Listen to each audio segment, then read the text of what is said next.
La última foto en el bosque de los Skinwalkers.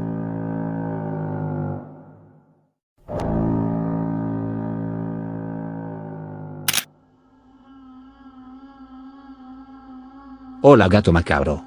Creo que lo que encontré merece ser escuchado. Llevo más de 15 años trabajando como guardabosques en diferentes zonas de Estados Unidos, pero nunca me había pasado algo tan perturbador como lo que ocurrió en los bosques de Utah. Siempre he sido un hombre escéptico. No creo en fantasmas ni en brujería. Lo que vi en un celular perdido, ya no estoy tan seguro. Hay cosas en estos bosques que no deberían existir, y lo peor es que hay pruebas. Todo comenzó cuando un grupo de 4 jóvenes, 2 hombres y 2 mujeres, estudiantes de universidad, decidió pasar un fin de semana acampando en la sierra de Utah. Según me contaron después sus familias, eran aventureros, les gustaba explorar y, como muchos de su edad, buscaban lugares que les dieran adrenalina y buenas fotos para sus redes sociales. Pero lo que no sabían es que ese bosque no es como otros. Desde hace generaciones, los lugareños hablan de los Skinwalkers. Los ancianos navajo dicen que jamás debes hablar de ellos en voz alta, porque nombrarlos es como invocar su atención. Los jóvenes no creían en nada de eso. De hecho, antes de desaparecer, subieron varias historias en línea burlándose de las leyendas. Nunca regresaron. 2 días después de que debieron volver, sus familias dieron aviso a las autoridades. Nos asignaron a varios guardabosques para buscarlos. Al principio pensamos que se habían perdido, como pasa con muchos excursionistas inexpertos. Salimos en grupos. Caminamos kilómetros revisando senderos, riachuelos, claros. Encontramos huellas en algunos tramos, pero de pronto desaparecían. No había basura del campamento, ni fogatas, ni siquiera envolturas de comida. Era como si nunca hubieran estado ahí. La tensión comenzó a crecer. En la tercera jornada, nos dividieron para cubrir más terreno. A mí me tocó internarme en una zona más profunda, un lugar que los lugareños llaman la garganta de los ecos, porque dicen que ahí las voces nunca son lo que parecen. Caminaba entre matorrales cuando vi algo que brillaba con el sol. Era un celular, medio enterrado en la tierra, con la pantalla rota. Al encenderlo, me sorprendí de que todavía tuviera algo de batería. Lo guardé en mi mochila y seguí con la búsqueda, pero dentro de mí ya sentía un escalofrío. No era normal encontrar un celular así, sin huellas alrededor, sin mochila, sin nada más. Esa misma noche, al regresar a la estación, decidimos revisarlo. El celular tenía decenas de fotos y videos. Al principio todo era normal, selfies sonrientes, paisajes del bosque, videos caminando por los senderos, risas y bromas. Pero conforme avanzábamos en la galería, algo cambió. Las últimas fotos del primer día mostraban sombras extrañas entre los árboles. Uno de ellos había escrito en tono de burla: "Nos espían los Skinwalkers". Esa fue la última broma. Los videos de la segunda noche. Había 3 videos grabados de noche. En el primero, se escuchaban ladridos lejanos de perros, aunque en esa zona no hay casas cercanas. Los jóvenes estaban asustados, pero seguían riendo nerviosamente. En el segundo video, la cámara temblaba mientras corrían. Al fondo se escuchaba una voz que gritaba el nombre de uno de ellos. Lo extraño es que esa voz era idéntica a la de su madre, quien evidentemente no estaba ahí. Uno de los chicos grita: "Eso no es mi mamá, no es mi mamá", y el video se corta.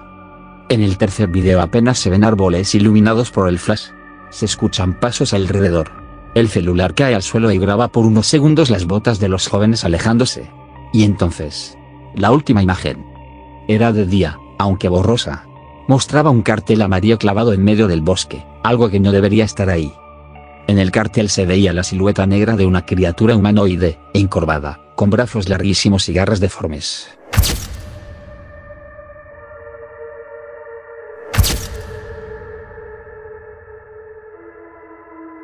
Era claramente un Skinwalker.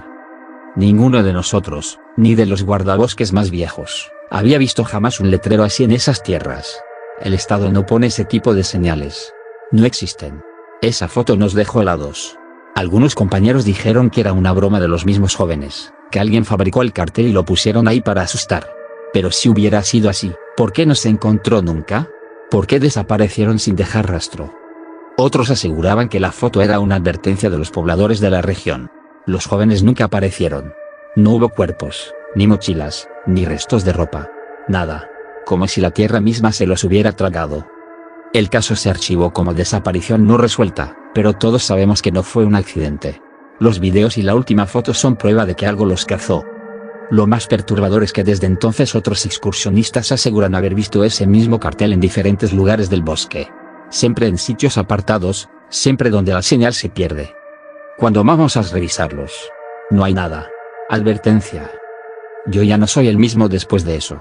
A veces, en mis rondas nocturnas, escucho voces que me llaman por mi nombre.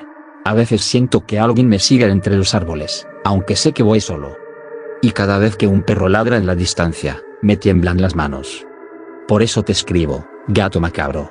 Para que quede registrado. Si algún día encuentras un cartel que no debería estar ahí, da la vuelta y regresa.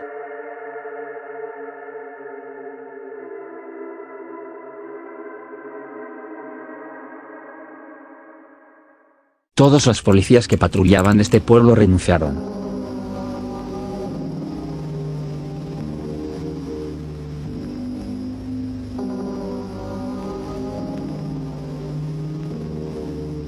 Hola gato macabro.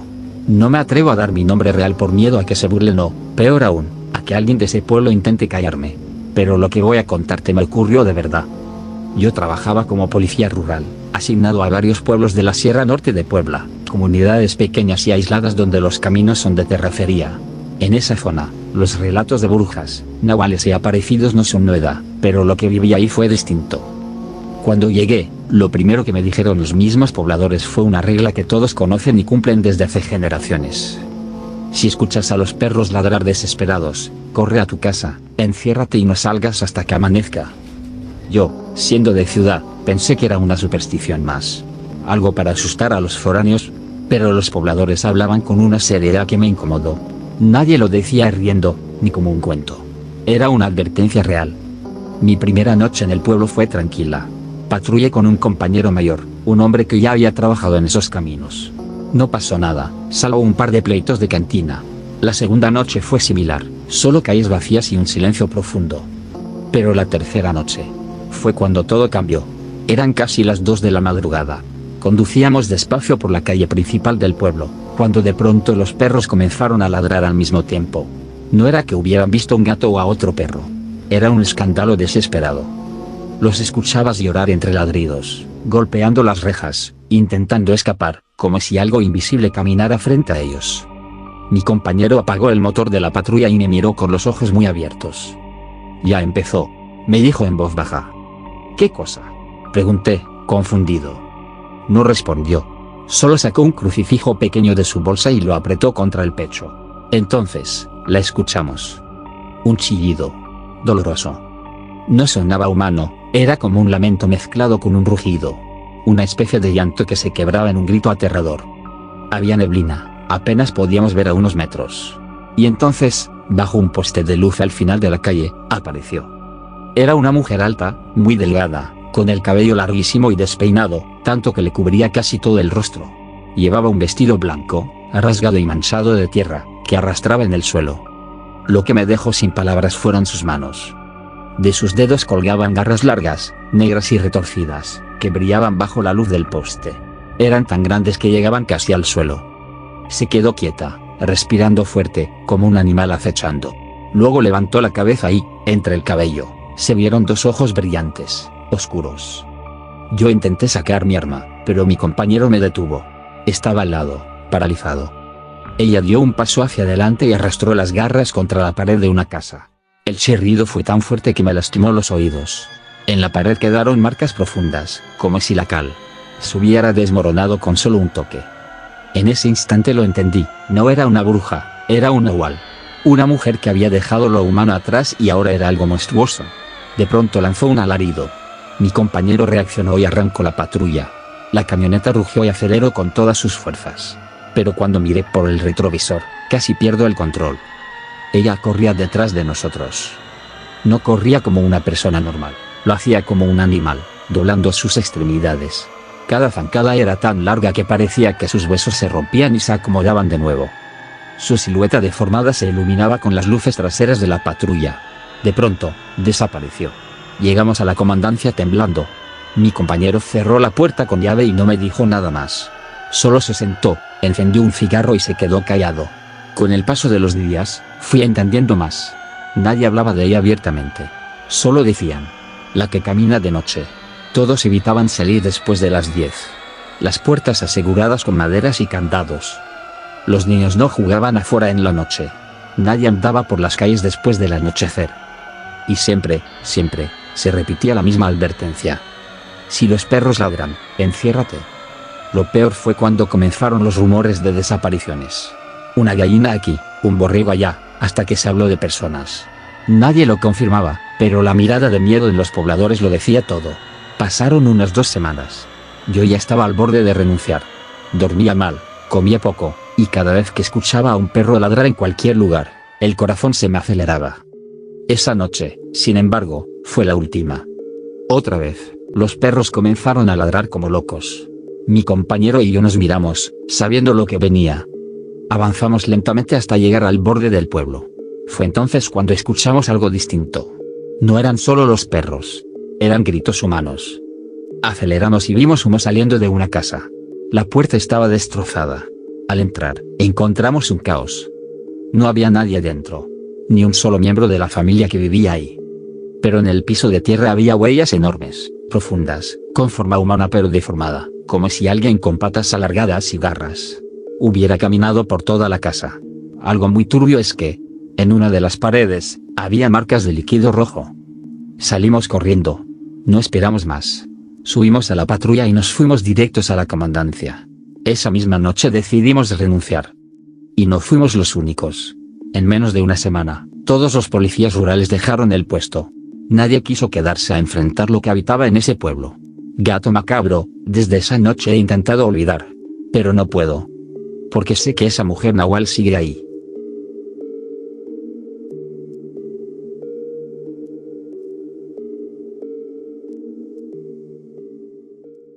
La bruja y el bulto que lloraba.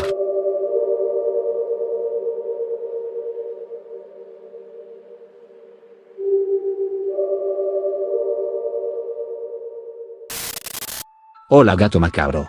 Esto ocurrió hace 7 años y me carcome cada que llega diciembre. Me tocó ver una bruja con mis propios ojos. Yo tenía apenas 12 años cuando pasó. Ahora tengo 19, pero todavía puedo recordar cada detalle de esa noche como si hubiera ocurrido ayer. Era 31 de diciembre. Como siempre, toda mi familia se reunió en la casa de mi abuela para despedir el año. Era tradición, mis tíos, mis primos, mis abuelos, todos juntos. Afuera la calle se iluminaba con la pirotecnia, y el aire olía a pólvora quemada. Al llegar la medianoche, todos gritamos y brindamos. Mis tíos y mis abuelos se quedaron adentro, platicando y tomando, mientras que mis primos y yo salimos a la calle para seguir jugando. El cielo estaba lleno de luces y explosiones. En medio de ese caos fue cuando la vi. Primero pensé que era humo de los cohetes. Un bulto oscuro en el cielo, muy bajo, casi a la altura de los cables. Me quedé mirando porque no se movía. Era raro, el humo siempre se disipa, pero aquello permanecía suspendido, como si estuviera sentado en algo invisible. Miren, grité a mis primos. Todos voltearon y vieron la silueta. Nos quedamos mudos. Uno dijo que seguro era basura quemada que se había elevado, otro que era un pájaro. Pero yo sabía que no era nada de eso. Fuimos corriendo a avisarle a mis tíos. Ellos salieron, miraron hacia arriba y dijeron con voz firme: métanse ya. No quisieron explicar nada más. Solo nos empujaron hacia la casa. Nosotros, tercos, seguimos afuera hasta la 1:30 de la madrugada. Yo tenía la curiosidad clavada como un aguijón. ¿Seguía ahí esa cosa? Levanté la vista y lo confirmé. Sí, seguía. Ahora no estaba en el mismo lugar. Estaba justo arriba de nuestra casa, como esperando. Se movió lentamente y se posó en el techo. Mis primos gritaron y corrieron a avisarle a mi mamá. Ella salió, tomó una escoba y dijo que era solo un búho grande. Emitía un chillido raro, como un silbido prolongado. Mi mamá lo espantó a escobazos y todos se rieron. Parecía un momento gracioso.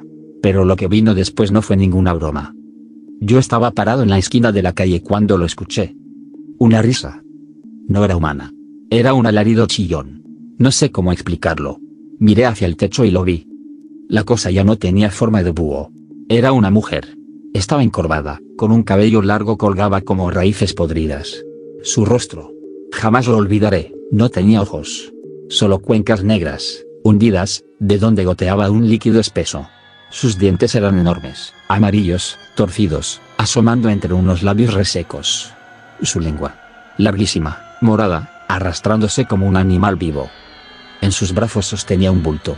Un costal viejo, mugroso, que se movía. De ahí salía un llanto de bebé. Se reía mientras lo mecía. De pronto, saltó del techo. Flotó, como suspendida en el aire. Se acercaba, lenta, con el costal en brazos. Solo veía cómo abría la boca mostrando esos dientes chuecos, y cómo su lengua chorreaba saliva que caía al suelo. El llanto del bulto se hizo más fuerte. Era un bebé. Lo juro. La bruja lo levantó, como ofreciéndolo hacia mí. Fue en ese instante cuando reaccioné. Corrí hacia la puerta, tropezando en el pavimento, raspándome las rodillas. Grité desesperado hasta que mi mamá salió. Ella no vio nada. Yo lloraba y señalaba hacia el techo, hacia la calle. Pero la bruja ya no estaba. Me obligaron a entrar, diciendo que era pura imaginación.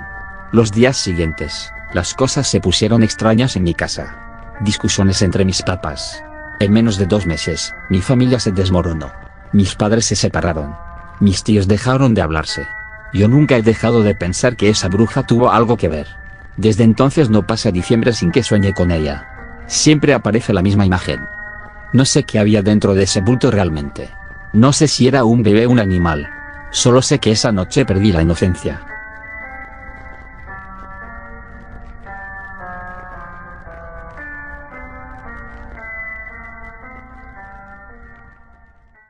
El caballo de las cadenas.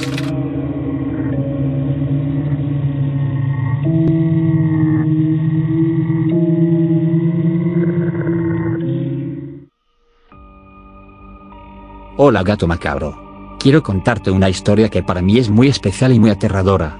Soy de un rancho en Guanajuato, casi colindando con Querétaro, por la zona de la Sierra Gorda. Es un lugar tranquilo, de pocas casas, pero con una tradición muy fuerte de leyendas y sucesos extraños. Lo que te voy a contar viene desde mi padre. Él me lo relató cuando yo era más joven, y aunque al principio no le creí del todo, hace poco me tocó vivirlo con mis propios ojos y oídos. Mi padre cuenta que cuando él era niño, en nuestra comunidad vivía una pareja que siempre estaba peleando. No había día en que no se les escuchara discutir. Eran gritos que todo el pueblo escuchaba, porque en ese entonces solo había unas cuantas casas y cualquier pleito resonaba por todo el lugar. Un día, mi padre iba a la tienda cuando comenzó a escuchar gritos desesperados. Pensó que era otra de esas discusiones y no le dio importancia. Pero de pronto escuchó algo distinto: trote de caballo. Un galope pesado, rápido, que se acercaba desde la calle polvorienta. Volteó y lo que vio lo dejó marcado para siempre. Era el hombre de aquella pareja, montado en un caballo negro enorme, con la mirada desquiciada.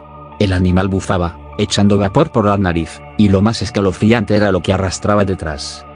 Con unas cadenas gruesas y oxidadas, el hombre había amarrado a su esposa por la cintura. La pobre mujer era jalada por la fuerza del caballo, golpeando contra piedras y tierra, mientras gritaba con desesperación. La arrastró por toda la comunidad. Nadie se atrevió a detenerlo. El miedo los paralizó a todos. Y fue así como la mujer perdió la vida, arrastrada por el caballo de su propio esposo.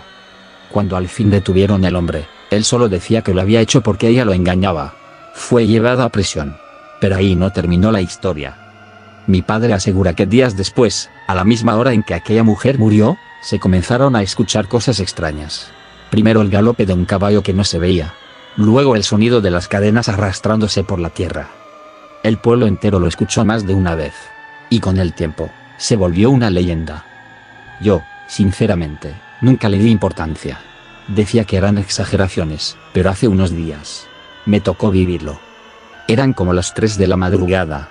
Me había despertado con ganas de ir al baño, pero como en mi cuarto no tengo, tuve que salir al patio. Afuera el aire estaba helado. Hice mis necesidades lo más rápido que pude y regresaba a mi cuarto cuando lo escuché. Primero fue un bramido fuerte, de un caballo.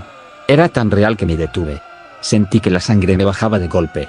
A los pocos segundos escuché los cascos clavándose en la tierra. Retumbaba como si un animal enorme se acercara a toda velocidad. Me quedé paralizado, sin saber a dónde mirar. Todo pasó en cuestión de segundos, pero para mí fue eterno. El arrastre de unas cadenas metálicas. Como si alguien jalara esas cadenas con furia. Mis perros fueron los primeros en reaccionar. Estaban dormidos en el patio, pero al escuchar las cadenas se levantaron y empezaron a ladrar desesperados, con los pelos erizados y la cola entre las patas. Uno de ellos incluso se metió debajo de un mueble, como escondiéndose. Ese fue el momento en que corrí hacia mi cuarto. Cerré la puerta con fuerza y me acurruqué en la cama, sin atreverme a mirar por la ventana. No pude dormir más. Me quedé despierto. Desde esa noche, no vuelvo a salir al patio en la madrugada. No sé si lo que escuché fue el espíritu de aquella mujer que todavía anda arrastrado por el caballo de su esposo. Pero estoy seguro de lo que viví. En el rancho todavía se cuenta que, cuando cae la medianoche, si te quedas despierto y pones atención, puedes escuchar el trote de un caballo y el arrastre de cadenas, como si la tragedia se repitiera una y otra vez.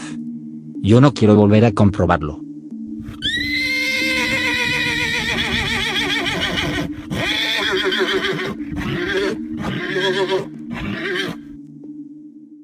La mujer de rojo en el microbús.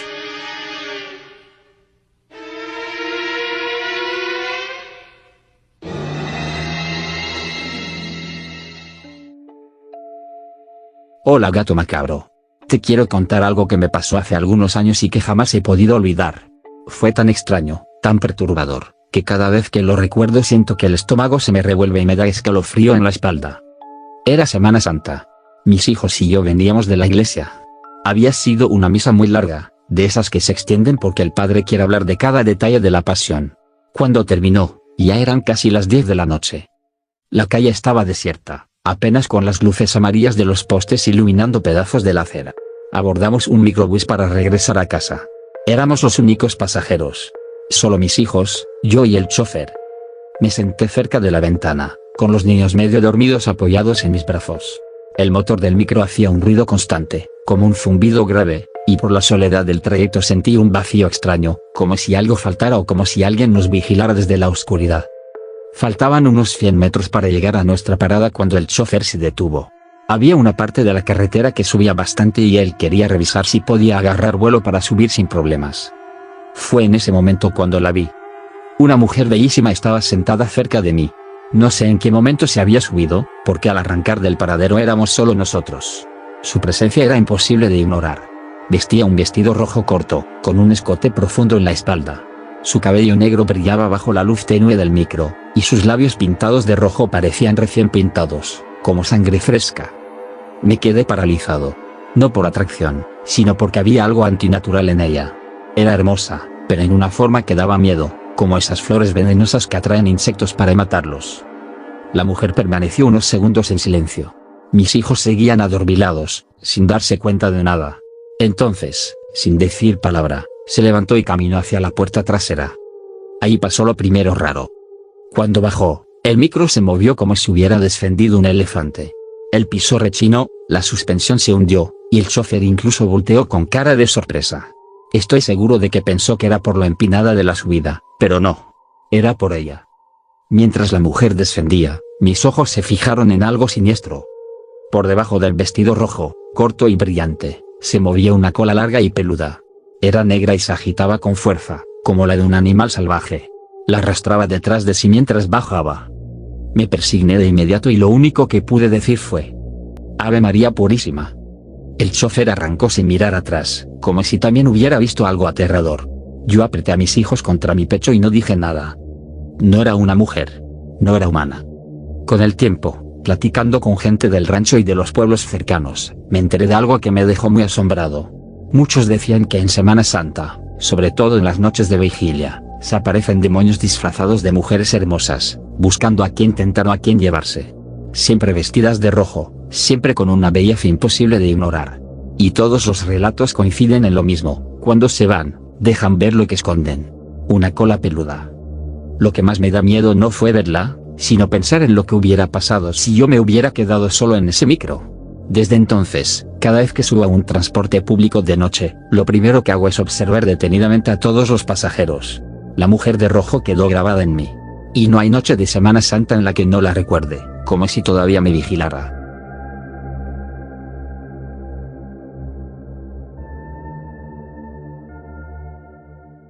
El anciano en la ventana.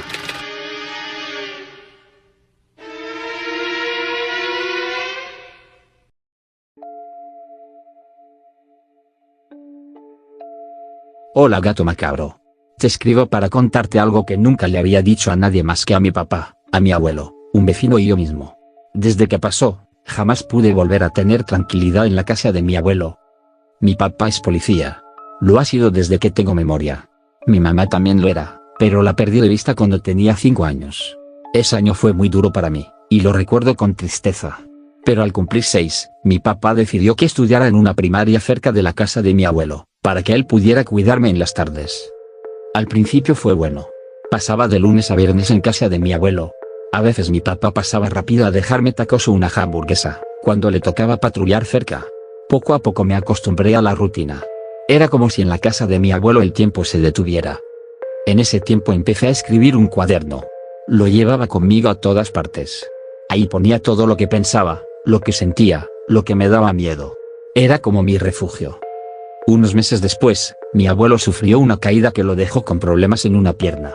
Le costaba caminar, así que le pidió a su vecino, don Arturo, que cada tarde pasaba por su hijo en la escuela, que me acompañara a casa. Como le quedaba de paso, aceptó sin problema. Fue una época tranquila. Llegaba y siempre olía a café recién hecho o sopa caliente. A veces incluso había un plato esperándome en la mesa. Me sentía protegido, en paz. Pero todo cambió en un día de octubre. Ese día había llovido sin parar y no salimos a recreo. Volví a casa empapado. Lo primero que noté fue un olor fuerte a humedad. La puerta principal estaba entreabierta. Había una gotera en la sala y un charco en el piso. Al fondo vi a mi abuelo.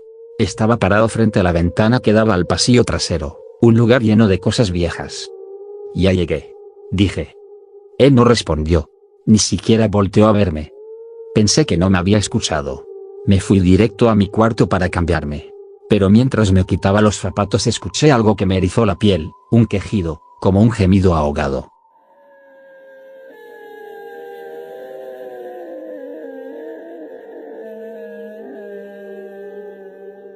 ¿Está bien?, pregunté. Silencio. Me puse un panch y salí descalzo al pasillo. El piso de madera crujió. Por debajo de la puerta vi la sombra de unos pies, justo afuera de mi cuarto. Se quedaron ahí unos segundos. Y luego avanzaron lentamente hacia el cuarto de mi abuelo. El mismo quejido sonó de nuevo, esta vez más fuerte. Me acerqué a su cuarto y me asomé. Él estaba otra vez de espaldas, mirando por la ventana. Abuelo, dije con miedo. Nada. Algo dentro de mí me decía que no debía entrar. Sentí frío, como si la casa hubiera cambiado de golpe. Me fui directo a la cocina a buscar el teléfono, y ahí encontré algo que me hizo soltar el aparato, una nota escrita por mi papá. Leonardo, tu abuelo se puso mal. Lo llevamos al hospital. No te quedes solo. Vete con don Arturo. Sentí que alguien me apretaba la espalda. Todo mi cuerpo se puso tenso. Si mi abuelo estaba en el hospital, ¿quién estaba entonces parado en la ventana? En ese momento, escuché pasos. Lentos. Arrastrados. Venían desde el pasillo junto a las recámaras. Los pasos se acercaban a la cocina. No pensé nada. Solo corrí. Crucé la sala. La puerta seguía abierta. La lluvia me empapó de nuevo, y no paré hasta llegar a la casa de don Arturo, en la calle de atrás. Él me abrió sorprendido. Me regañó por andar descalzo, pero cambió su tono al verme llorando, empapado y temblando. Entre sollozos le conté lo que había pasado. De inmediato llamó a su hijo y le pidió que revisara la casa. Yo solo pude rogarle. Por favor, tráeme mi mochila. El muchacho fue. Él regresó a los pocos minutos. Dijo que la casa estaba vacía, que no había nadie, salvo la puerta abierta. Me entregó mi mochila y mis tenis. Me quedé en su casa. Doña Carmen, su esposa, me dio un té y algo de sopa. Intenté distraerme con mis libros, pero cuando abrí la mochila me di cuenta de algo que me heló más que la lluvia. Mi cuaderno no estaba. Busqué entre mis cosas, pregunté si alguien lo había visto. Nadie. Ese cuaderno desapareció para siempre. Más tarde, mi papá llegó del hospital con mi abuelo. Me dijeron que no era nada grave, solo un dolor repentino. Les conté lo que había pasado. Vi cómo se miraban en silencio. Esa noche tuve fiebre. Entre sueños escuché un fragmento de su plática. Hace mucho que no se aparecía adentro, dijo mi abuelo. Es tu locura, papá. Después de eso, jamás quise dormir solo. Con el tiempo, convencí a mi papá de cambiarme de escuela. Y mi abuelo ya no pudo vivir solo, así que se mudó con nosotros. Los años pasaron. Pero nunca volví a esa casa. Nadie la quiso comprar. Nadie la quiso habitar. Mi papá cree que algún día yo me mudaré ahí, pero eso nunca pasará. Porque cada vez que cierro los ojos, Recuerdo esa figura en la ventana,